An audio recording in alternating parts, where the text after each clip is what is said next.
Bismillahirrahmanirrahim. Assalamualaikum warahmatullahi wabarakatuh. Sebelumnya terima kasih kepada Ibu Indri sebagai dosen mata kuliah Sistem Informasi Geospasial. Perkenalkan, kami dari kelompok 8 ingin mempresentasikan hasil kerja kami yaitu mengenai analisis spasial. Terlebih dahulu, izinkan kami untuk memperkenalkan diri. Yang pertama, ada Dava Alvaris, NRP 23 2017 044. Kemudian ada Nada Rafisha, NRP 23 2018 085. Kemudian Nurdianti Letupa, NRP 23 2018 086. Dan yang terakhir ada Rizda Alfanya, NRP 23 2018 094.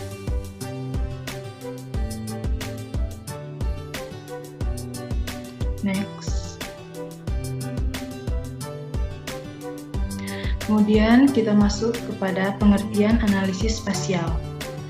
Analisis spasial adalah teknik ataupun proses yang melibatkan beberapa atau sejumlah fungsi perhitungan serta evaluasi logika matematis yang dapat dilakukan pada data spasial. Dalam rangka untuk memperoleh nilai tambah, ekstraksi serta informasi baru yang beraspek spasial. Analisis spasial cukup luas ruang lingkupnya, salah satunya terdapat pada SIG atau Sistem Informasi Geospasial. Kemudian ada pun juga jenis-jenis analisis spasial. Yang pertama yaitu analisis spasial dasar dan ada analisis spasial lanjut. Kemudian ada juga metode pendekatan analisis spasial, yaitu metode kualitatif, metode kuantitatif binary, metode kuantitatif berjenjang, dan metode kuantitatif berjenjang tertimbang.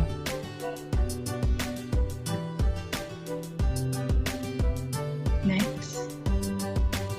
Yang pertama ada metode kualitatif.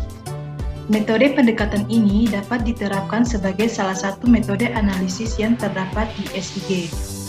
Data yang diperlukan berasal dari data spasial yang mempunyai klasifikasi data yang bersifat kualitatif. Contohnya dapat berupa peta yang mempunyai tingkatan data kualitatif, yaitu peta penggunaan lahan. Next. Kemudian ada juga metode kuantitatif binary. Pendekatan ini menggunakan operasi logika AND yang terdapat di dalam algoritma, sehingga dapat pengharkatan terhadap parameter kelas yang digunakan. Hanya ada dua kelas, yaitu nilai 1 diterima dan nilai 0 tidak diterima. Setiap parameter yang digunakan terlebih dahulu harus dinilai apakah diterima atau tidak diterima suatu kelas parameter. Next. Kemudian ada metode kuantitatif berjenjang. Pendekatan kuantitatif ini memberikan nilai yang sama untuk setiap komponen dalam menganalisis. Setiap komponen yang digunakan mempunyai harkat yang sama untuk dianalisis, dengan berasumsi bahwa setiap komponen memiliki pengaruh yang sama terhadap objek yang dianalisis. Namun, pendekatan ini mempunyai faktor-faktor pembatas untuk setiap parameter. Akan tetapi, faktor pembatas tidak bersifat mutlak, namun berjenjang dengan tingkatan kelas dan nilai yang berbeda-beda. Kemudian yang terakhir ada metode kuantitatif berjenjang tertimbang. Pendekatan ini tetap memberikan nilai pengharkatan, tetapi menggunakan bobot yang berbeda untuk setiap variabel yang digunakan dalam menganalisis. Pemberian bobot bergantung pada besar atau kecilnya pengaruh variabel tersebut yang terdapat pada tema analisis. Metode ini juga memberikan asumsi jika setiap variabel mempunyai pengaruh yang berbeda tergantung dari tujuan objek yang dianalisis. Selanjutnya yaitu analisis spasial dasar. Analisis spasial dasar yang pertama adalah overlay. Menurut Raharjo dan Iksan, overlay merupakan operasi spasial yang menggabungkan layer geografik yang berbeda untuk mendapatkan informasi baru. Menurut Prahasta, overlay ini terbagi menjadi ke dalam dua format, yaitu format data raster dan format data vektor. Pada format data vektor, terbagi kembali menjadi dua, yaitu intersect dan union. Fungsi dari intersect sendiri yaitu untuk menghasilkan unsur spasial baru yang merupakan irisan dari unsur spasial masukannya. Ini merupakan ilustrasi dari intersect, di mana terdapat dua buah layer, ketika yang layer 1 dan layer kedua. Ketika kedua layer tersebut dilakukan intersect, maka akan menghasilkan sebuah output, di mana tabel atributnya merupakan gabungan dari tabel atribut pada layar pertama dan tabel atribut pada layar kedua. Contohnya dari intersect, jika kita memiliki 3 layar, yaitu layar kecamatan, layar penutupan lahan, dan layar jenis tanah, kemudian dilakukan intersect, maka akan menghasilkan layar baru yang terdiri dari kecamatan, penutupan lahan, dan jenis tanah. Yang selanjutnya ada union. Fungsi dari union yaitu untuk menggabungkan atau agregasi unsur spasial yang dipilih hingga menjadi sebuah unsur saja. Union ini dapat dilakukan pada 2 atau lebih layar, di mana semua fitur yang ada pada layar input akan menjadi output. Batas-batas antar poligon dalam fitur output akan dipertahankan sesuai dengan fitur inputnya. Ini merupakan ilustrasi dari union, di mana terdapat 2 buah layar input dan layar overlay. Ketika 2 buah layar ini dilakukan union, maka akan menghasilkan layar baru yang berdomain spasial terluas. Sedangkan atribut tabelnya merupakan gabungan dari kedua tabel atribut masukannya. Kemudian format data raster memiliki fungsi analisis overlay diwujudkan dalam bentuk operator aritmatika, di mana 2 citra digital digunakan untuk masukkan citra digital lainnya. Sehingga nilai piksel dikombinasikan dengan melibatkan operator aritmatika dan boolean untuk menghasilkan piksel baru atau biasa disebut dengan komposit. Analisis spasial dasar selanjutnya yaitu ada identity. Fungsi analisis identity yaitu untuk menghitung perpotongan geometris dari fitur input dan fitur identity. Fitur input atau layar yang overlap dengan fitur identity akan mendapatkan atribut fitur identity tersebut. Pada fitur input yang digunakan harus berupa point, multi-point, line, atau polygon. Dan fitur input ini tidak boleh berupa fitur anotasi, fitur dimensi, atau fitur jaringan. Kemudian pada fitur identity-nya harus berupa polygon atau jenis geometri yang sama dengan fitur input yang digunakan. Contoh dari analisis spasial dasar identity yaitu semisal kita memiliki layar jenis tanah Provinsi Banten dan layar danau atau waduk Provinsi Banten. Ketika dilakukan identity, maka akan menghasilkan data jenis tanah Provinsi Banten, dan khusus untuk wilayah danau atau waduk akan ada informasi tambahan bahwa area tersebut berupa danau atau waduk. Analisis spasial dasar yang selanjutnya adalah scoring. Menurut Nahdi, metode scoring merupakan metode yang digunakan dalam analisis tabular. Metode scoring adalah suatu metode pemberian skor atau nilai terhadap masing-masing nilai parameter untuk menentukan tingkat kemampuannya. Contoh dari scoring yaitu dapat digunakan untuk menentukan status keautensikan berdasarkan 3 faktor penting, yaitu tipe tanah, iklim, serta kelarangan, di mana setiap parameter tersebut diberi skor tertentu yang kemudian skor tersebut dijumlahkan. Hasil penjumlahan skor selanjutnya diklasifikasikan untuk menentukan tingkat kekritisan lahan. Sehingga dapat disimpulkan, semakin tinggi nilai kelas suatu faktor, maka semakin besar pengaruh faktor tersebut terhadap kekritisan lahan. Selanjutnya ada weighting atau pembobotan, di mana pembobotan atau weighting ini merupakan teknik pengambilan keputusan pada suatu proses yang melibatkan berbagai faktor secara bersama-sama dengan cara memberi bobot pada masing-masing faktor tersebut. Pembobotan dapat dilakukan secara objektif maupun secara subjektif. Apabila dilakukan dengan objektif, maka dapat dilakukan dengan perhitungan statistik. Sedangkan dengan subjektif, dapat dilakukan dengan menetapkan batasnya berdasarkan pertimbangan tertentu. Pembobotan dapat dilakukan apabila setiap karakter memiliki peranan berbeda atau jika memiliki beberapa parameter untuk menentukan kemampuan lahan atau sejenisnya. Contoh dari pembobotan atau weighting ini dapat dilakukan untuk penentuan fungsi hutan dengan faktor yang dipertimbangkan adalah kelas lereng, jenis tanah, dan intensitas hujan. Masing-masing faktor tersebut mempunyai peran yang berbeda, diindikasikan dengan perbedaan bobot antar faktor tersebut. Contohnya, faktor lereng diberi bobot 20%, faktor tanah 10%, dan faktor intensitas hujan 15%. Selanjutnya itu ada buffer. Menurut Prahasta, buffer adalah analisis spasial yang akan memasukkan unsur spasial atau layer lain yang bertipe poligon. Unsur ini merupakan area yang berjarak tertentu dari unsur spasial yang jadi masukannya, yang ditentukan atau terpilih sebelumnya melalui mekanisme query. Ini merupakan ilustrasi dari buffer. Terdapat 3 macam, yaitu inputnya terdapat 3 macam, dapat berupa titik, garis, ataupun area, sedangkan hasilnya nanti tetap berupa poligon atau area. Contohnya, kita dapat menentukan area yang berada pada jarak 2 km dari danau. Selanjutnya yaitu analisis spasial dasar, analisis spasial yang lain. Yang pertama ada IRES. IRES dapat digunakan untuk menghapus data hasil penggabungan sehingga hasilnya dapat menjadi seperti sebelumnya. Union dapat digunakan untuk menggabungkan data dari data yang telah di-IRES tadi dengan data yang lain, yang dapat digunakan untuk membuktikan bahwa hasilnya saling berkaitan. Membuat feature class dengan overlaying input features dengan polygons dari IRES features hanya bagian dari input features yang berada di luar IRES feature di luar batas yang disalin ke output feature class. Yang kedua ada clip. Clip berfungsi untuk membuat DEM baru yang dihasilkan dari proses pemotongan oleh clip DEM terhadap sebuah DEM input.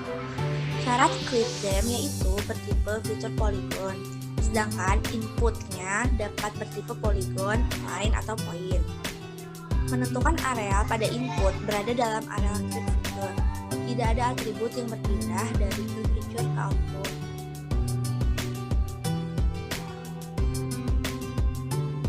Yang ketiga yaitu ada merge. Merge pada extension geoprocessing berfungsi untuk menggabungkan 2 atau lebih tema menjadi satu tema, atau menggabungkan 2 atau lebih feature class menjadi satu. Proses merge ini akan membuat feature class baru dengan atribut dari feature class yang telah dipilih. Menggabungkan feature yang sama, point dengan point, line dengan line, polygon dengan polygon, pada layer yang berbeda. Layer harus saling berbatasan dan boleh overlay. Yang terakhir ada dissolve. Fungsi dissolve digunakan untuk mengumpulkan fitur-fitur ke dalam satu kelompok berdasarkan informasi tertentu. Dissolve digunakan untuk menyederhanakan data yang ada sehingga lebih mudah untuk diakumulasi secara keseluruhan. Tujuan dari dissolve ini menggabungkan fitur yang memiliki kesamaan atribut tertentu. Oke, baik. Yang selanjutnya adalah analisis spasial lanjut. Di next.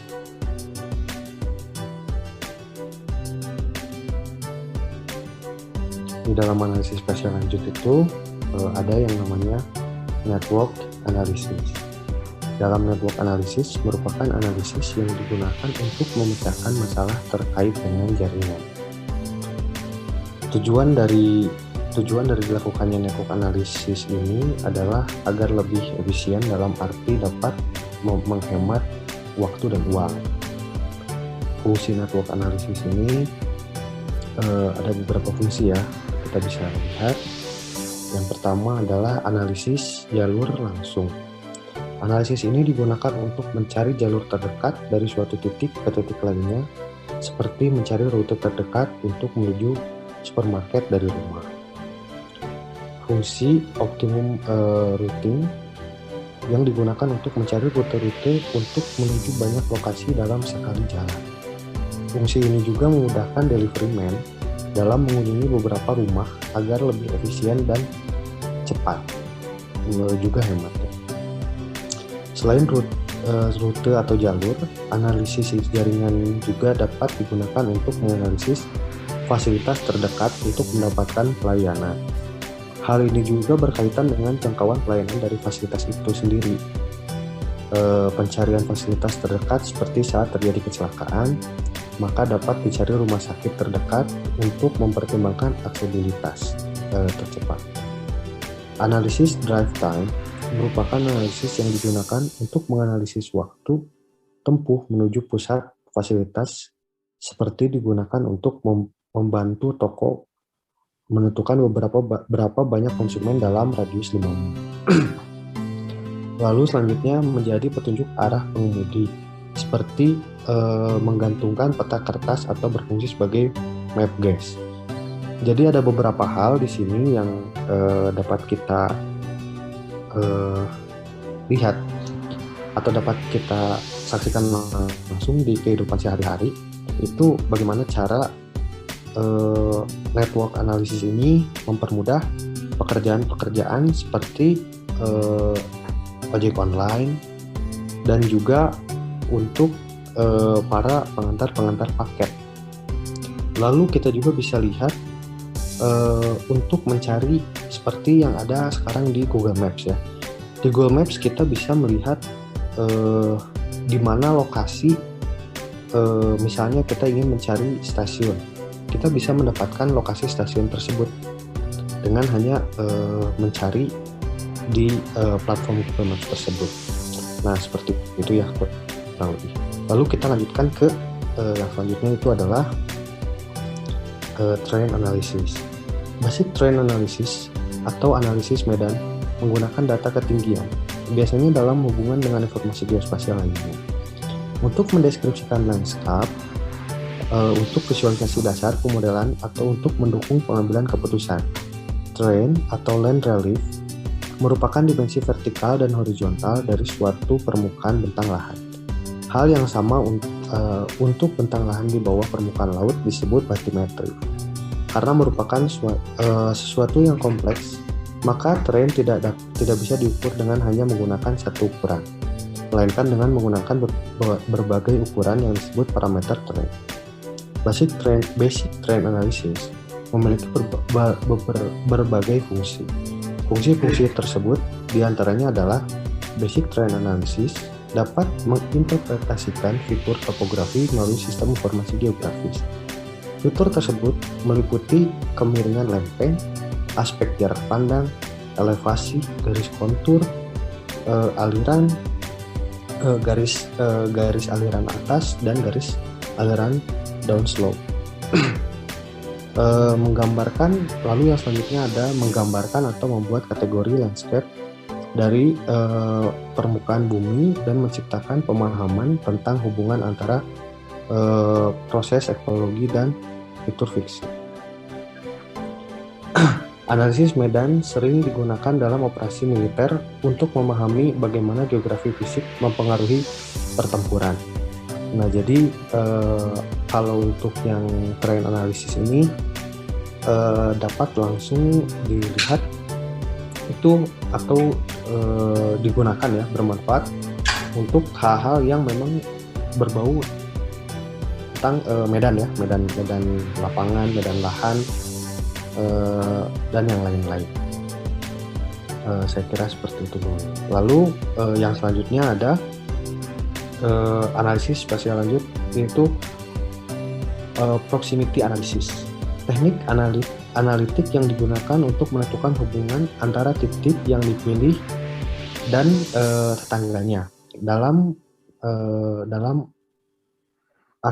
ACLI 2010, analisis proximity merupakan proses analisa yang bisa digunakan dalam penentuan site lahan untuk keperluan strategi pemasaran dalam bisnis atau perdagangan. Di sini juga terdapat beberapa manfaat ya. Yang pertama kita bisa lihat penanganan data geospasial menjadi lebih baik dalam format baku. Revisi dan pemutakhiran data menjadi lebih mudah. Data geospasial informasi menjadi lebih mudah dicari, dianalisa, dan direpresentasikan. Menjadi produk yang mempunyai nilai tambah, kemampuan menukar data geospasial, lalu penghematan waktu dan biaya, dan yang terakhir keputusan yang diambil menjadi lebih baik. Oke. Baik, sekian presentasi dari kelompok 8. Saya harap apa yang kami presentasikan dapat menambah ilmu dari rekan-rekan yang melihat presentasi dari kelompok 8. Wabillahi taufiq wal hidayah. Assalamualaikum warahmatullahi wabarakatuh.